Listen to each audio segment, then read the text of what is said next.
जय श्री कृष्णा।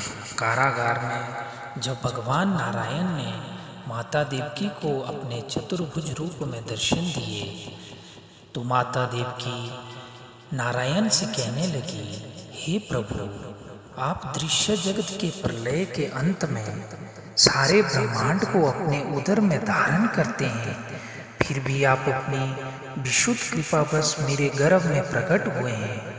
मुझे आश्चर्य है कि आप अपने भक्तों को प्रसन्न करने के लिए सामान्य मनुष्य के कार्यकलापों का अनुकरण करते हैं।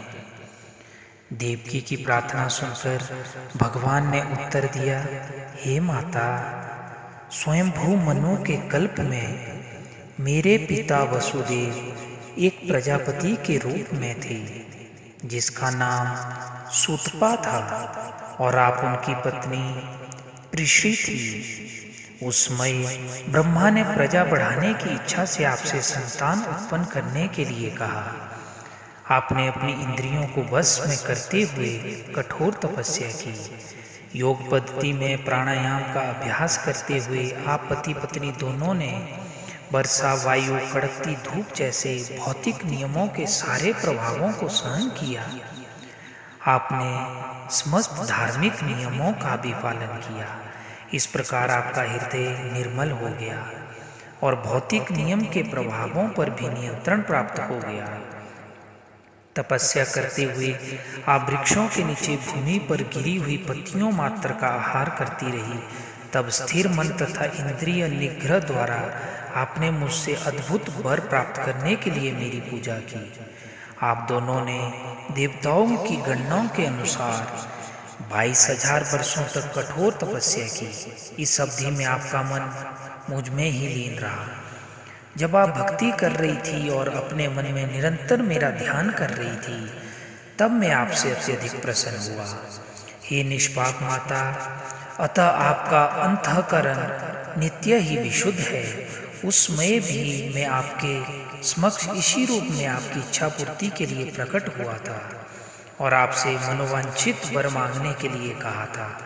उस समय आपने चाहा था कि मैं आपके पुत्र रूप में जन्म लूं। यद्यपि आपने मेरा साक्षात दर्शन किया था, तथापि आपने मेरी माया के प्रभाव के कारण व्यापक भवबंधन से पूर्ण मुक्ति न मांगकर मुझे अपने पुत्र के रूप में मांगा था।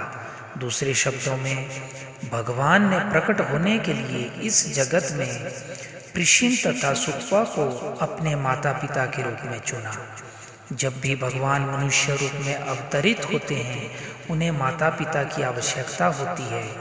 फलतः उन्होंने पृषि तथा सुतपा को शाश्वत माता पिता के रूप में चुना। इसलिए पृषि तथा सुतपा दोनों ही मुक्ति की याचना ना कर सके। मुक्ति उतनी महत्वपूर्ण नहीं होती जितनी कि भगवान की दिव्य प्रेमा भक्ति होती है। भगवान चाहते तो पृषि तथा सुतपा को तुरंत मुक्ति प्रदान कर सकते थे, किंतु अपने विभिन्न अवतारों के लिए उन्हें इसी भौतिक जगत में बनाए रखना श्रेयस्कर समझा। जैसा कि आगे वर्णन किया जाएगा, भगवान से उनके माता पिता बनने का वर प्राप्त करके पृषि तथा सुतपा दोनों अपनी तपस्या छोड़कर घर चले आए और पति पत्नी के रूप में रहने लगे, जिससे वे साक्षात परमेश्वर को पुत्र रूप में उत्पन्न कर सकें। कालक्रम से पृषि गर्भवती हुई और एक शिशु को जन्म दिया। भगवान ने वसुदेव तथा देवकी से कहा, उस समय मेरा नाम पृषि गर्भ था। अगले कल्प में आपने अदिति तथा कश्यप के रूप में जन्म लिया और तब मैं उपेंद्र नाम से आपका पुत्र बना। उस समय मेरा स्वरूप एक बोने जैसा था, जिससे मैं वामदेव के नाम से विख्यात हुआ। मैंने आपको वर दिया था कि मैं 3 बार आपके पुत्र रूप में जन्म धारण करूंगा। पहली बार मैं पृषि तथा सुतपा से जन्म लेकर पृषि गर्भ कहलाया। दूसरी बार में अदिति तथा कश्यप से जन्म लेकर उपेंद्र अथवा वामन देव कहलाया और अब तीसरी बार में देवकी तथा वसुदेव से कृष्ण नाम से उत्पन्न हुआ हूँ। मैं इस विष्णु रूप में इसलिए अवतरित हुआ हूँ कि आपको विश्वास दिला सकूं कि उसी श्री भगवान ने पुनः जन्म धारण किया है।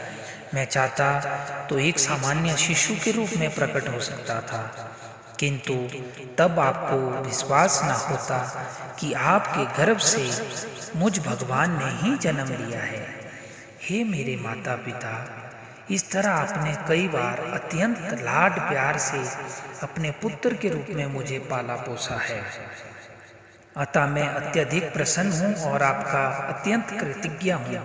मैं विश्वास दिलाता हूँ कि इस बार आप अपने उद्देश्यों को पूरा करके भगवत धाम को वापस जाएंगे।